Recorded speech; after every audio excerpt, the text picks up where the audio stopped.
The GPS coordinates in my work tablet didn't match what I was seeing. According to the device, I should be standing on Trail 47B, but the path beneath my boots was nothing like the maintenance photos from last month. Where there should have been clearly marked wooden posts every 50 meters, I found crude rock cairns that definitely weren't in any of our installation records. I'm Marcus Chin, and I've been maintaining hiking trails for Oregon State Parks for 6 years. I know every authorized path in this district. What I was looking at wasn't supposed to exist. The call came in Tuesday morning, hikers reporting trail confusion near the deep woods sector. My supervisor Elena said it was probably just fallen trees blocking sight lines, maybe some amateur trail blazing. Quick assessment, filed the report, mark any needed repairs. Standard stuff. But standing here now, watching my GPS signal flicker between 3 different readings, nothing felt standard. The rock cairns were built with local stone, but the construction was too deliberate, too uniform. Each stack precisely 7 stones high, spaced exactly 30 meters apart. I'd worked with trail volunteers for years. This wasn't their handiwork. This looked professional. Official, even. I pulled out my phone to call Elena, but had no signal. Not unusual this deep in the forest, but my department radio was getting nothing but static. I'd been doing solo assessments for 3 years without problems, but something about the silence here felt wrong. Even the birds seemed muted. Following the unauthorized trail, I found myself descending into a valley that shouldn't exist according to my topographical maps. The path was well maintained, too well maintained. Fresh wood chips lined the walking surface, and someone had recently cleared branches at head height. This was expensive, professional trail work done without permits, environmental surveys, or any paperwork I could find in our system. My tablet chimed with a low battery warning, though I charged it fully this morning. The screen showed I'd been walking for 3 hours, but that couldn't be right. I'd started at 10 a.m., and my watch still showed 11:30. Either the tablet was malfunctioning, or I was losing time somehow. That's when I noticed the small wooden sign, weathered but readable. Trail 47B extension authorized personnel only EST 2019. My department had no record of any trail extensions in 2019. I'd been working this sector since 2018. What I discovered next made me question everything I thought I knew about my own job. Hidden behind a cluster of old-growth firs, I found a maintenance shed that wasn't on any of our facility maps. The building was identical to our standard designs, same green paint, same departmental logo, same padlock system we used on all remote structures. But the lock was newer than it should be, and when I tried my master key, it worked. Inside, I found maintenance logs dating back 2 years, all signed with my own name in my own handwriting. But I'd never been to this location before today. According to these logs, I'd been conducting monthly inspections of Trail 47B extension since March 2022, noting satisfactory conditions and continued public safety compliance. The signature was definitely mine.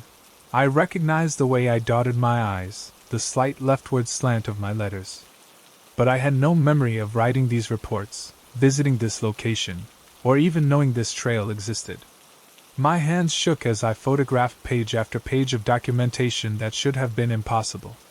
More disturbing were the incident reports. 3 separate entries described visitor orientation issues. Hikers found wandering the main trail system, claiming they'd been lost for hours on paths that didn't match their maps. Each report recommended standard reassurance protocols and noted that visitors seemed confused about elapsed time and unable to provide coherent trail descriptions. I'd never written incident reports about lost hikers. In 6 years, I'd never even encountered seriously disoriented visitors. Yet here was my signature, my employee ID number, my detailed descriptions of interactions I couldn't remember. The final entry was dated yesterday. Scheduled comprehensive assessment October 25th. Recommend full trail closure evaluation pending safety review. Below that, in my handwriting, if assessment personnel experience disorientation, implement Protocol 7. I had no idea what Protocol 7 was. My radio crackled suddenly with Elena's voice. Marcus, what's your status? You were supposed to check in an hour ago. I grabbed the handset, but before I could respond, she continued. Trail 47B extension is off limits today. Return to base immediately. Acknowledge. The radio went dead. Elena had just referred to the trail extension like it was common knowledge, but this morning she'd acted like the area was unfamiliar. I tried calling back, but got only static. According to my watch, it was now 4:30 p.m. I'd lost nearly 5 hours. The truth behind my missing memories was so much worse than I could have imagined. Racing back through the forest, I found myself on the main trail system within minutes. A walk that should have taken at least an hour based on the distance I'd covered. My GPS was working again, showing me exactly where I should be according to this morning's coordinates. But when I looked back toward where I'd come from, there was no trail. No break in the tree line. No path at all. Back at the district office, Elena was waiting with a concerned expression that felt rehearsed. You look disoriented, Marcus. Did you experience any confusion out there? Memory gaps? Time distortion? The questions were too specific. Too prepared. I found maintenance logs with my signature, I said carefully. Reports I don't remember writing.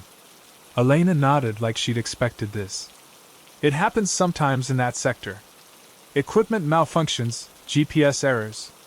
The terrain plays tricks on people. She handed me a form. Standard post-assessment wellness check. Just document any unusual experiences. The form was pre-filled with my name and employee ID. In the incident description box, someone had already written, Routine trail assessment. No anomalies detected. Recommend continued standard maintenance schedule. I didn't write this, I said. You filled it out this morning before your assessment, Elena replied. You probably just don't remember with all the disorientation. But I knew my own handwriting. This wasn't it. That evening, I accessed our department's digital records from my home computer. Trail 47B extension appeared in our official database, complete with construction permits, environmental impact studies, and 2 years of maintenance logs, all bearing my electronic signature. The record showed I'd been the primary maintenance coordinator for the trail since its inception. But I remembered none of it. More alarming were the personnel files. According to HR records, I'd taken 3 weeks of medical leave in March 2022 for stress-related memory issues. The attending physician's report noted episodic memory loss and recommended return to light duty with modified trail assignments. I'd never taken medical leave. I'd never seen a psychiatrist. I'd never had memory problems until today. But the insurance claims were there. The medical bills were paid from my account. The doctor's signature looked authentic. What happened in those next few moments will stay with me forever. I drove back to the forest that night with a digital camera and my personal GPS unit, determined to document everything. The trail extension was exactly where I'd found it, the maintenance shed still unlocked. But this time, I wasn't alone. Elena was inside, along with 2 men I didn't recognize. They were reviewing printed photographs, dozens of pictures showing me walking the extension trail, maintaining equipment, writing reports. Photos that should have been impossible, because I'd never been there before today. Marcus, Elena said calmly, you're not supposed to be here during Phase 2. Phase 2 of what? One of the men stepped forward, holding a tablet displaying my medical records. The memory modification protocol. We're testing selective recall suppression in isolated work environments. You volunteered for the program 18 months ago. The documents he showed me looked official.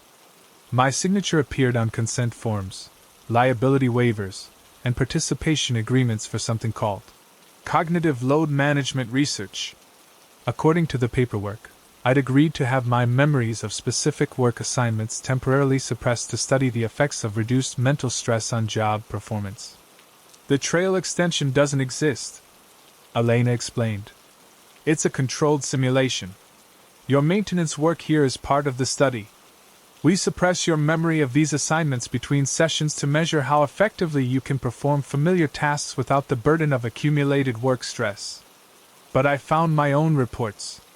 My handwriting. Created during previous sessions. The second man interrupted. You've been here 47 times over the past 18 months. Each time, we suppress your memory of the visits afterward. Today's assessment was to measure your response to discovering your own suppressed work. They showed me video footage of my previous visits, dozens of recordings of me walking the same trail, writing the same reports, expressing the same confusion when I found evidence of my own presence.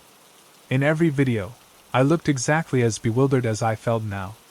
The disorientation you experienced today, the time distortion, the GPS errors, those are side effects of the memory suppression process wearing off prematurely, Elena said. We were going to implement Protocol 7 tomorrow. What's Protocol 7? Permanent memory integration. The first man replied. You retain all suppressed memories, but you also retain the psychological conditioning that prevents you from discussing the program with anyone outside the research team. I stared at the consent forms bearing my signature. The handwriting was definitely mine, but I had no memory of signing them. According to the dates, I'd agreed to this program right after what my personnel file called my stress-related breakdown. An event I couldn't remember either. How much of my life is real? I asked. All of it, Elena said. Except the parts we've temporarily removed to help you function better. The forest around us was completely silent. No wind, no animal sounds, no distant traffic. Even our voices seemed muted, as if the air itself was absorbing sound. I looked at my watch.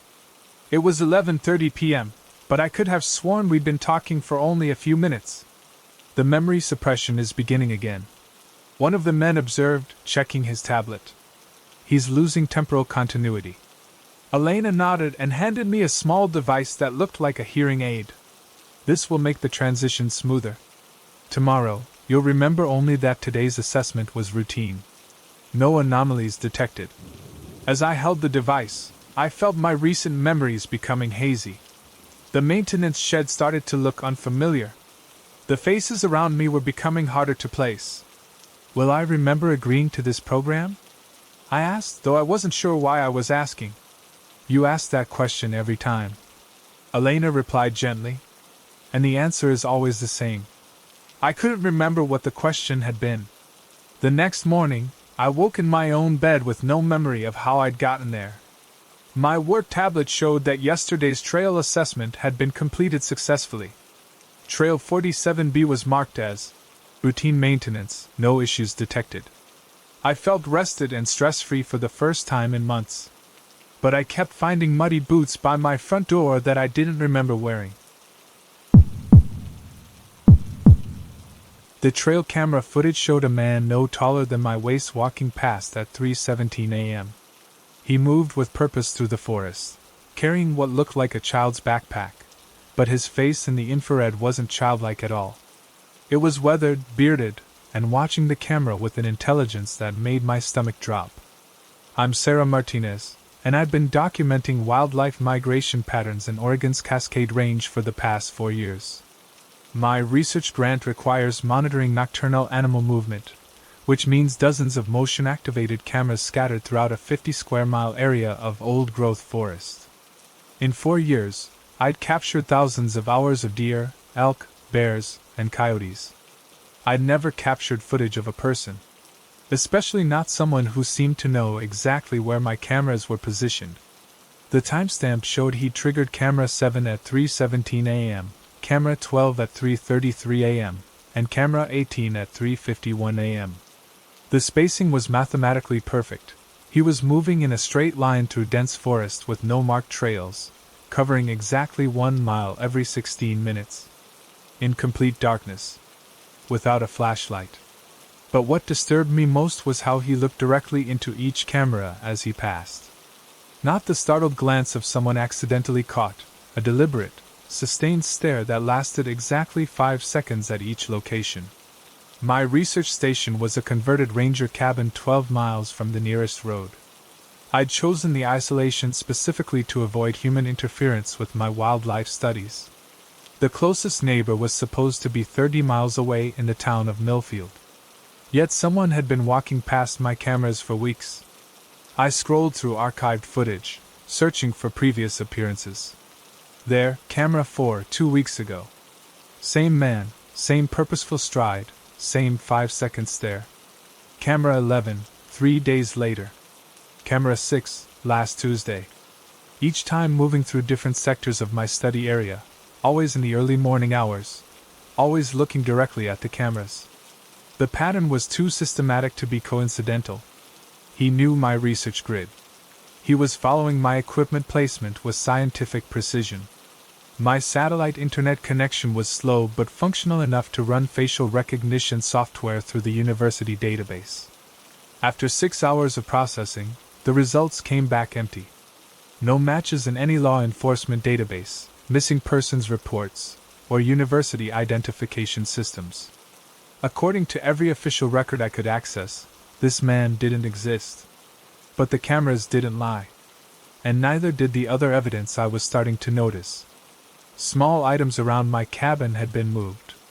Nothing missing, nothing damaged, just repositioned with subtle precision. My coffee mug moved 2 inches to the right on the kitchen counter. Field notebooks restacked in reverse chronological order. The spare key to my equipment shed relocated from under the 3rd porch step to under the 5th. Someone with access to my living space was sending a message. I see everything you do. I installed additional cameras around the cabin perimeter, positioning them to capture anyone approaching the building. The next morning, I found something that made my hands shake as I reviewed the footage. At 4:23 a.m., the mysterious man had stood 15 feet from my bedroom window for 12 minutes. He wasn't moving, wasn't searching, wasn't doing anything except watching the darkened room where I'd been sleeping. The infrared camera captured his face clearly, alert, patient, studying my cabin like he was memorizing architectural details. What I discovered next made me question everything I thought I knew about living alone in the wilderness. Examining the footage more carefully, I noticed something impossible. The man cast no shadow in the infrared spectrum, but thermal imaging showed his body temperature as consistently 89.2 degrees, significantly lower than normal human body temperature. More disturbing, when I enhanced the audio, I could hear his breathing. It was too slow, too deliberate. Inhale for 8 seconds, exhale for 12 seconds, with mechanical regularity that never varied. I drove to Millfield to file a report with the county sheriff. Deputy Harrison listened to my story with growing skepticism, but his expression changed when I showed him the footage. "How tall would you say this person is?" he asked, replaying the video. "Maybe 4 feet, 4.5 at most. But he's clearly an adult man." Harrison paused the video and stared at the screen. "We had reports about someone like this 30 years ago. Hikers claimed they were being watched by a little man in these same woods. Search teams never found anyone. What happened to the reports? Nothing. People stopped hiking in that area, complaints stopped coming in. We figured it was just paranoia, maybe the same person creating multiple false reports." He looked at me seriously. "But your footage is the first actual evidence anyone's ever produced." Harrison agreed to patrol my research area, but warned that the forest was too vast for regular monitoring. "Keep documenting everything," he advised. "If this person approaches you directly or makes any threatening moves, call immediately." That night, I sat in my cabin with every light on, reviewing camera feeds on my laptop. At 11:47 p.m., motion alerts started triggering in sequence. The man was back, but this time he wasn't alone. The cameras captured 3 figures moving through the forest, all the same height, all moving with that same mechanical precision. They approached my cabin from different directions, converging on the building in a coordinated pattern that suggested military-level planning. At midnight they stopped just outside my camera range and stood motionless for 2 hours. I could see them in the infrared feeds, 3 small figures maintaining perfect formation around my cabin, watching windows I couldn't see them from. Then my power went out. Emergency battery power kept my laptop running, but the cabin was plunged into complete darkness. Through the windows, I could see nothing but forest shadows. But I could hear them moving, careful footsteps circling the building, testing door handles, tapping gently on walls. The truth behind their presence was so much worse than I could have imagined. At 3 a.m., my laptop screen flickered and displayed a message I hadn't typed. "We know why you're here. The migration patterns you're studying aren't animals." I hadn't told anyone the specific focus of my research. My grant application mentioned nocturnal wildlife, but my actual work involved tracking what I'd tentatively classified as an unknown species. Bipedal creatures that moved through the forest in organized groups, following seasonal migration routes that defied conventional animal behavior. Another message appeared. "Your cameras have been documenting us for months. We've been documenting you too." The screen filled with photographs I'd never seen, images of me sleeping in my cabin, working at my desk, hiking to camera locations. Hundreds of photos taken from impossible angles, as if the photographers had been inside my cabin or floating above the tree canopy. "You're not studying wildlife," the final message read. "You're studying us. And now we're ready to study you back." The laptop screen went black. Outside, the footsteps had stopped. I grabbed my emergency radio and tried calling Deputy Harrison, but got only static. My cell phone showed no signal. The satellite internet connection was dead. Then I heard the front door open.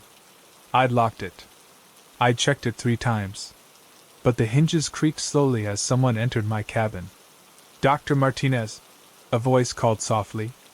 It was higher pitched than I'd expected, almost childlike, but with an adult vocabulary and inflection. "We need to discuss your research." I stayed silent in my bedroom, but heard multiple sets of footsteps moving through my living space. They were searching through my equipment, my notebooks, my computer files. "Your documentation is quite thorough," another voice said, "but incomplete. You've been observing our outer scouts. You haven't seen the community." Through my bedroom window, I could see lights in the forest, dozens of small flashlights or lanterns moving between the trees. Not random movement, but organized activity. Like a village coming to life in the darkness. "We've lived in these woods for generations," the first voice continued. "Your cameras have compromised our security. We need to relocate, and that presents a problem." A third voice, slightly deeper than the others. "The problem is what you do with your research. Who you report to. How much the outside world learns about us. What happened in those next few moments will stay with me forever." I made a choice that seemed logical at the time. I opened my bedroom door and stepped into my living room to face them directly. 3 men, each barely 4 feet tall, stood among my research equipment. They wore practical outdoor clothing that looked decades old but well maintained. Their faces were weathered but not unkind. "We're not going to harm you," the first one said. "But we need to understand your intentions." "I'm just documenting migration patterns," I replied. "I didn't know you were people. I thought. You thought we were animals," the second man finished. "That's what most researchers assume when they can't explain our behavior patterns." They showed me photographs of their community, dozens of people living in carefully concealed structures throughout the forest. Gardens hidden under camouflage netting. Solar panels disguised as fallen logs. A water purification system built into a natural stream. "We're not hiding from the world out of choice," the third man explained. "We're hiding because the world doesn't have a place for people like us. Too small for normal society. Too large for the medical classifications that would provide support." "How long have you been here?" "Some families for 3 generations. Others are more recent refugees from a society that treats physical differences as entertainment or medical curiosities. They'd been watching my research because motion cameras threatened their carefully maintained invisibility. But reviewing my work, they'd realized I was genuinely trying to understand their movement patterns, not exploit them." "We have a proposal," the first man said. "Continue your research, but document us accurately. Not as unknown animals, but as a human community that's chosen isolation over integration." "What would that accomplish?" "Legitimacy. If your academic work establishes our community as a recognized social group rather than an unexplained phenomenon, we gain legal protections. Property rights. The ability to interact with outside services when necessary. It was a reasonable request, but I understood the implications. My career was built on wildlife research, not anthropological studies.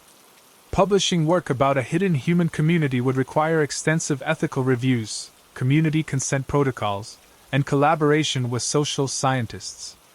I'll need time to consider this, I said. Of course. But understand that our security depends on your discretion. We've survived here because no one knows we exist. They left as quietly as they'd arrived, disappearing into the forest before dawn. Over the following weeks, I continued my research with new understanding. The migration patterns I'd been documenting were actually seasonal movements between different sections of their community. What I'd classified as unusual pack behavior was family groups traveling together for social visits. I documented everything with scientific rigor, but now my research served a different purpose. Instead of studying unknown creatures, I was chronicling a society that had successfully adapted to complete self-sufficiency in a challenging environment. The academic paper I eventually published changed both their lives and mine. Hidden Communities, a case study in alternative social organization, established their legal recognition as a protected cultural group and provided the documentation they needed for federal acknowledgement. But success came with an unexpected cost. Within 6 months of publication, my research site was visited by documentary filmmakers, government social workers, and curiosity seekers who tracked down the general location despite my efforts to maintain their privacy. The community was forced to relocate deeper into the wilderness, abandoning infrastructure they'd spent decades developing. I received one final message, left on my cabin door. Thank you for legitimizing our existence. We're sorry you couldn't protect our location. When I checked my trail cameras the next morning, the forest was empty. But sometimes, late at night, I still hear footsteps circling my cabin. The radio crackled at 11:47 p.m. with a voice I didn't recognize. Fire Tower 12, this is base. We have you scheduled for perimeter check in Sector 7. Acknowledge. I'd been working night shifts as a Forest Service fire watcher for 3 years, and base had never called me Fire Tower 12. My designation was Tower 9, and I'd never heard of a Sector 7.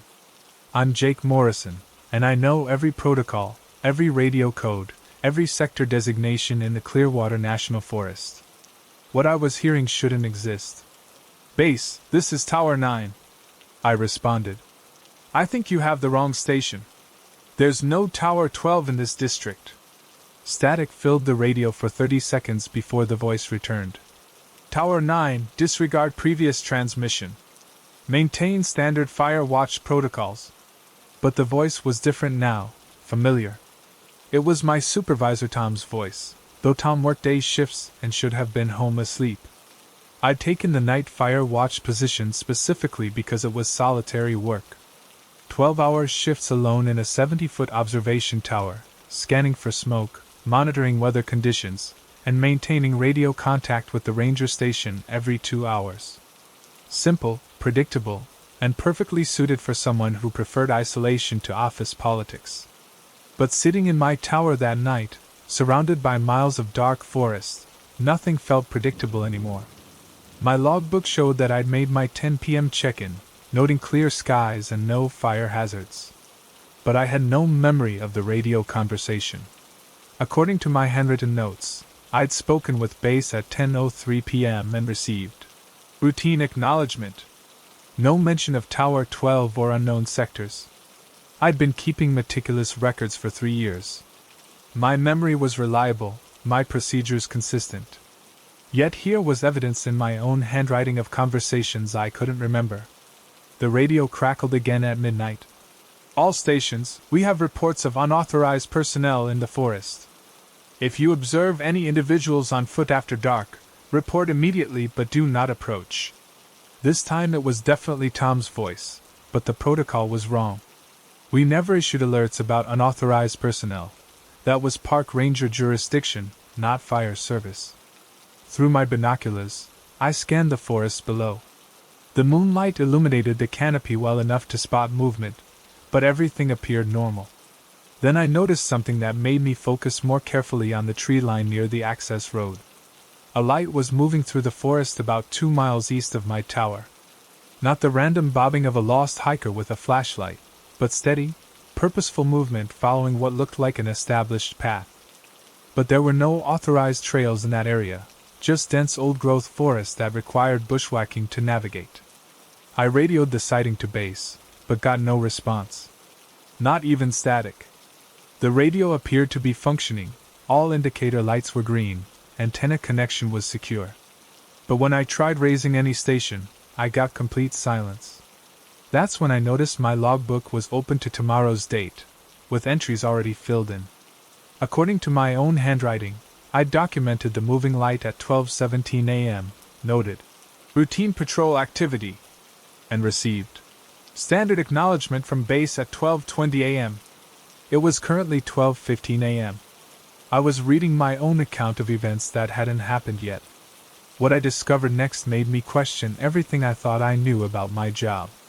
I climbed down from the observation deck to check my equipment storage area, looking for any malfunction that might explain the radio problems. In the storage cabinet, I found a second logbook I'd never seen before, identical to my official records, but documenting different activities. This alternate logbook showed 3 years of night shift entries, all in my handwriting, describing routine patrols through sectors that didn't exist on any Forest Service map. Detailed reports of perimeter maintenance, equipment inspections, and personnel coordination for activities I'd never performed. According to these records, I regularly left my tower to conduct ground-level forest patrols, sometimes for hours at a time. The entries described specific landmarks, trail conditions, and weather observations that were too detailed to be fabricated, but covered areas I'd never visited. Most disturbing were the personnel references. The alternate logbook mentioned regular contact with Forest Service Team Alpha and Night Patrol Coordinator Reynolds. I'd never heard of Team Alpha, and there was no Reynolds in our district roster. But the handwriting was definitely mine. Every detail matched my writing style, my abbreviation habits, even the way I drew weather symbols in the margins. I photographed pages from both logbooks with my phone, comparing entries for the same dates. My official records showed standard fire watch duties, stationary observation, weather monitoring, radio check-ins. The alternate records showed extensive patrol activities, equipment maintenance, and coordination with personnel who didn't exist. The timestamp on my phone showed 12:47 a.m., but my watch showed 11:23 p.m. One of my timepieces was wrong, but I couldn't determine which one. The radio finally crackled to life. Tower 9, this is Reynolds. Prepare for ground patrol assignment. You'll be covering Sector 7 tonight. I'd never spoken to anyone named Reynolds, but his voice was familiar. Like someone I'd talked with hundreds of times before. Reynolds, this is Tower 9. I don't have authorization for ground patrol assignments. Check your secondary protocols, Morrison. Page 47 of your operational manual. I'd read the operational manual dozens of times. Page 47 covered fire detection equipment maintenance, nothing about ground patrols. But when I opened the manual, page 47 showed detailed instructions for night patrol procedures and Sector 7 coverage requirements. The page looked original, not inserted or altered. The text matched the manual's formatting perfectly. But I'd never seen those instructions before. The truth behind my confusion was so much worse than I could have imagined. Following the patrol instructions, I descended from my tower and followed coordinates that led me 2 miles into forest I'd supposedly never explored. But as I walked, the terrain felt familiar. My feet found the path automatically, avoiding roots and obstacles I shouldn't have been able to see in the darkness. Within an hour, I reached what the instructions called Checkpoint Alpha, a small clearing with equipment I didn't recognize. Radio relay stations, weather monitoring devices, and what appeared to be seismic sensors formed a sophisticated monitoring network that wasn't part of any Forest Service installation I knew about. But I knew how to operate every piece of equipment. Without conscious thought, I began checking battery levels, adjusting antenna positions, and downloading data from devices I'd never been trained to use. A small notebook at the monitoring station contained 3 years of maintenance records in my handwriting. According to these entries, I'd been conducting weekly equipment checks at this location since I started my night shift position. The records were detailed, professional, and completely accurate based on the equipment conditions I was observing. But I had no memory of ever being here before. My radio crackled. "Morrison, status report from Checkpoint Alpha. Equipment operational," I responded automatically. "No anomalies detected." "Acknowledged. Proceed to Checkpoint Beta." I knew exactly where Checkpoint Beta was located, though I'd never heard of it until tonight. The coordinates were burned into my memory like information I'd accessed hundreds of times. As I walked deeper into the forest, following paths that felt natural despite being unmapped, I began to understand what was happening. I wasn't discovering new areas. I was remembering suppressed activities. The alternate logbook wasn't fiction. It was documentation of work I performed but couldn't consciously recall. Checkpoint Beta contained more sophisticated equipment, including computers that automatically logged in when I approached. The screens displayed real-time data from sensors throughout the forest, not fire detection equipment, but monitoring systems tracking movement patterns, communication frequencies, and what appeared to be biological signatures. According to the computer logs, the forest contained several dozen human heat signatures moving in coordinated patterns through areas marked as restricted access zones. These zones didn't appear on any official Forest Service maps, but the computers showed detailed topographical data and patrol routes. What happened in those next few moments will stay with me forever. The computer screen displayed a message. "Morrison, Jake Knight Operations Coordinator Security Clearance, Level 7. Below that, a mission briefing I somehow knew I'd read dozens of times before. "Monitor and document activities of unauthorized forest inhabitants. Maintain operational security. Report anomalies through encrypted channels only." The forest contained a hidden population that the government was monitoring covertly. My night shifts weren't fire watch duty. They were intelligence gathering operations disguised as routine Forest Service work. Files on the computer showed surveillance data on families living in concealed structures throughout the forest. Not temporary campers or homeless individuals, but established communities with sophisticated infrastructure.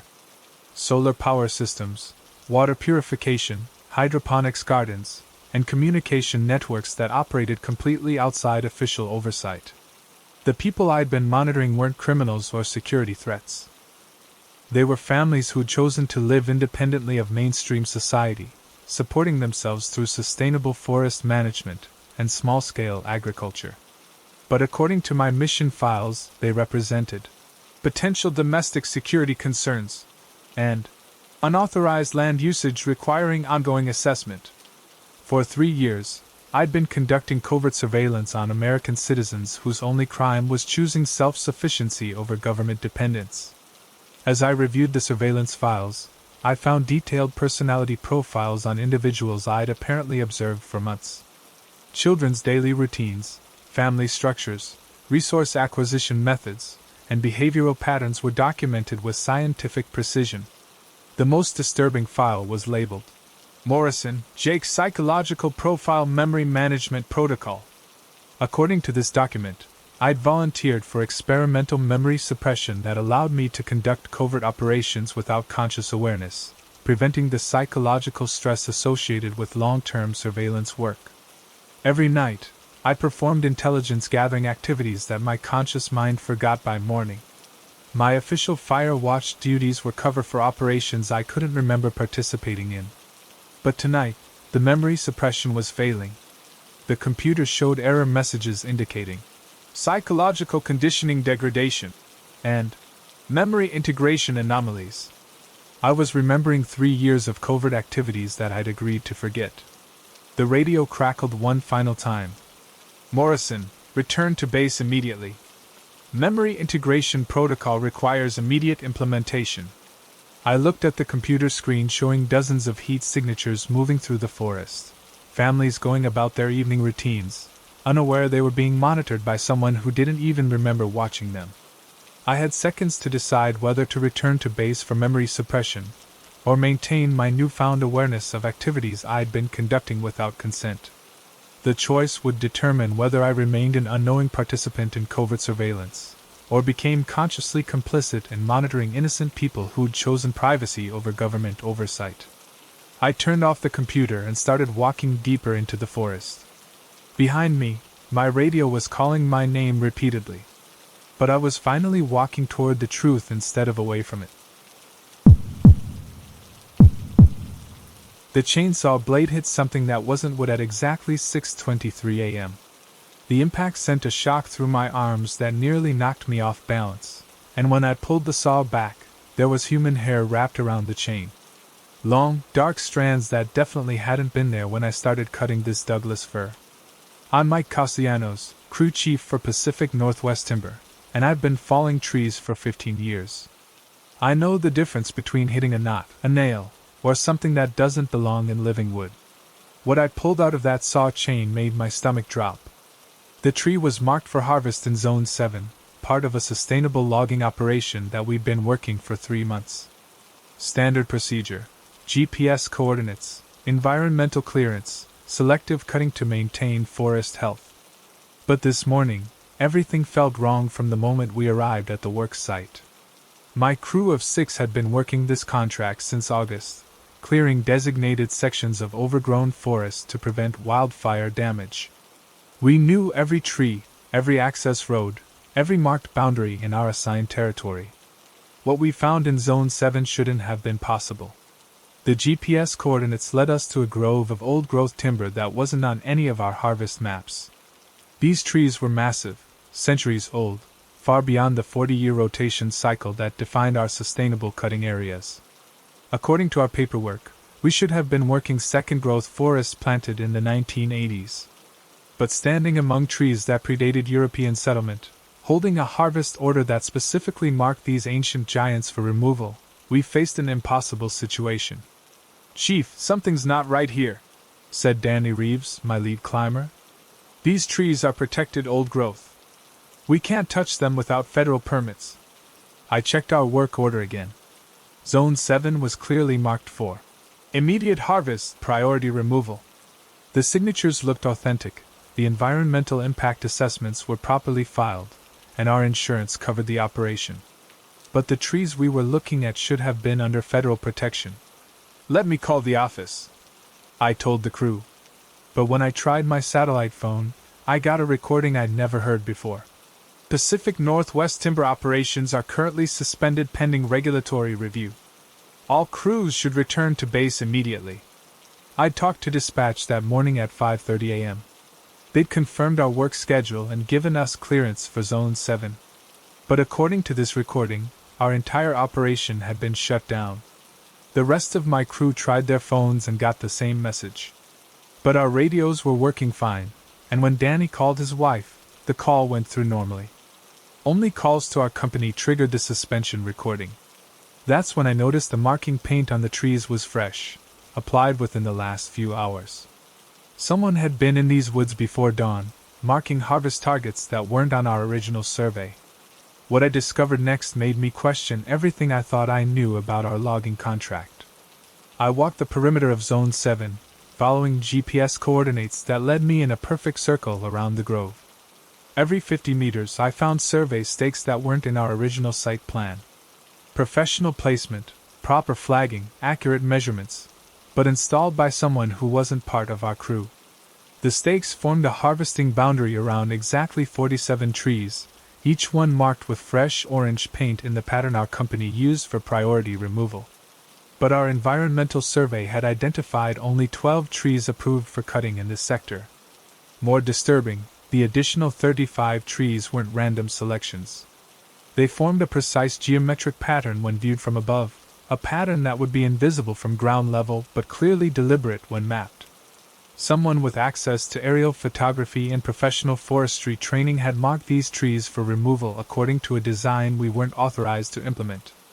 I photographed the survey stakes and sent the images to our environmental compliance officer, but the messages bounced back with delivery failure notifications. According to my phone, the email addresses for our entire corporate compliance department no longer existed. When I tried calling our main office directly, I reached a disconnected number message. But that was impossible. I'd called the same number every morning for 3 months to confirm daily work schedules. Danny approached with a concerned expression. "Chief, I found something you need to see." He led me to a clearing about 100 meters from the marked trees, where we discovered equipment that didn't belong to our crew. Professional-grade chainsaws, climbing gear, and a portable sawmill setup that looked like it had been used recently. The equipment was higher quality than our standard tools, and bore serial numbers from manufacturers I'd never heard of. A work log near the equipment showed cutting schedules for Zone 7 dating back 2 weeks, entries that detailed the removal of trees we hadn't touched. According to these records, someone had been conducting logging operations in this protected area every night after our crew finished our daytime work. The handwriting in the log looked familiar, but I couldn't place where I'd seen it before. That's when I realized the truth behind our assignment was so much worse than I could have imagined. I compared the work log handwriting to our crew's daily reports, and found an exact match with my own writing style.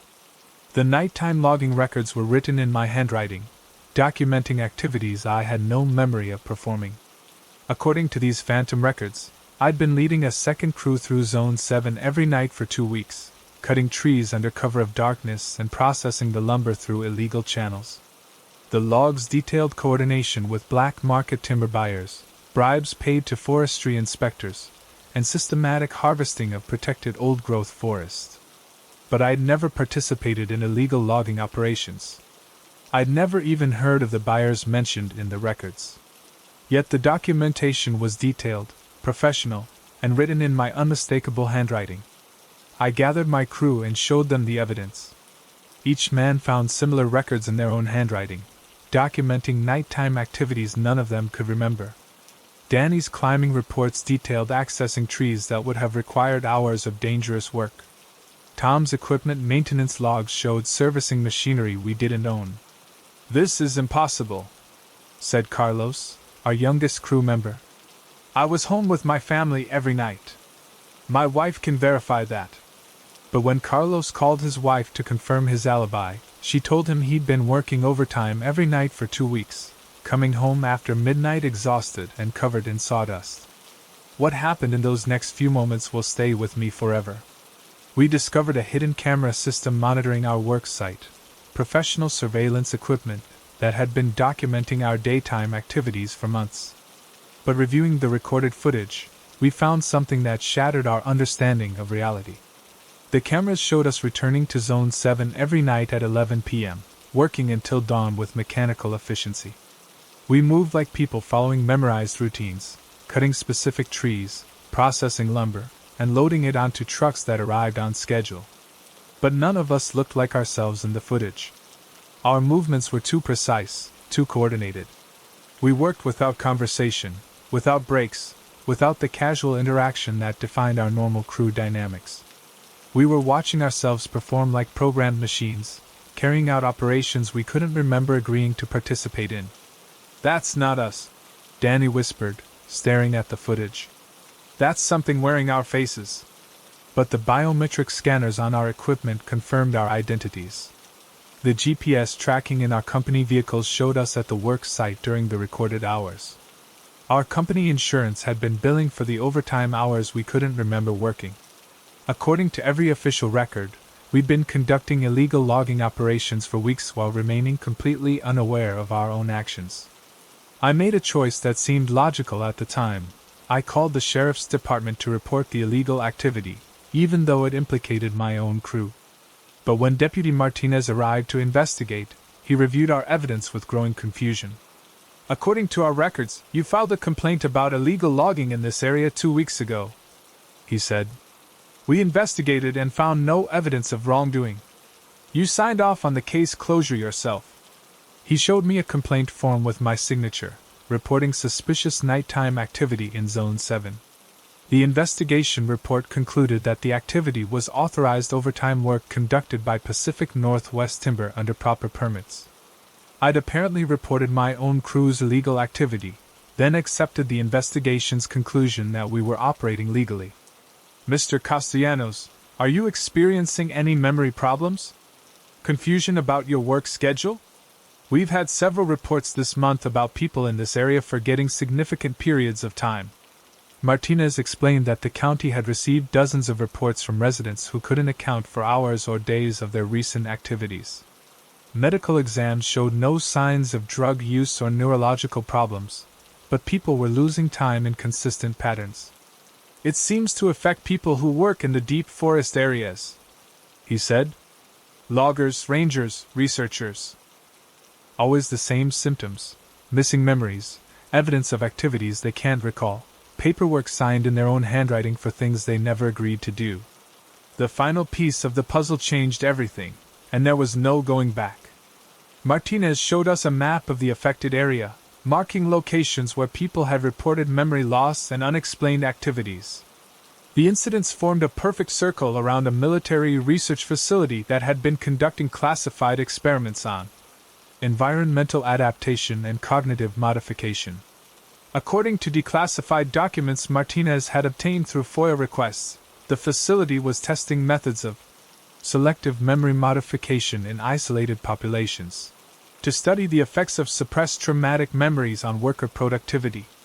They'd been using people in remote work locations as test subjects. Martinez explained. Loggers, fire watchers, researchers, anyone who works alone in designated areas gets exposed to experimental treatments designed to suppress specific memories while leaving other cognitive functions intact. Our illegal logging operations weren't criminal activity. They were part of a psychological experiment to see if workers could be conditioned to perform illegal activities without conscious awareness or moral objection.